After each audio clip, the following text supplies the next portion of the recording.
Syederelun prostitusi terselubung berkedok toko baju wanita terbongkar.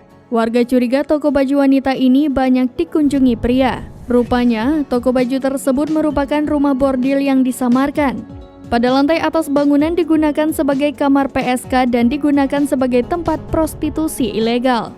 Satpol PP langsung menggerebek prostitusi berkedok toko baju di Jalan Swadaya, Serpong Utara, Tangerang Selatan, Banten pada Sabtu 28 Januari 2023 malam lalu.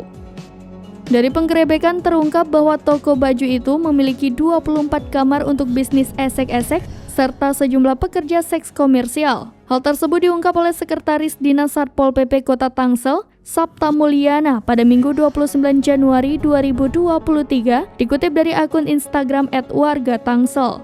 Petugas gabungan menyisir sejumlah kamar di lantai 2 dan 3.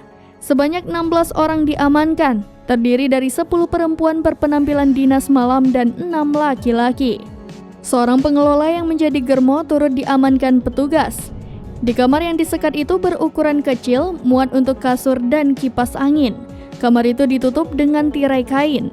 Sejumlah PSK dipergoki tengah berada di dalam kamar tersebut sebelum diamankan. Petugas saat ini masih mendalami sudah berapa lama bisnis prostitusi berkedok toko baju itu beroperasi. Para PSK dan pria hidung belang yang diamankan kemudian didata dan akan diserahkan ke dinas sosial.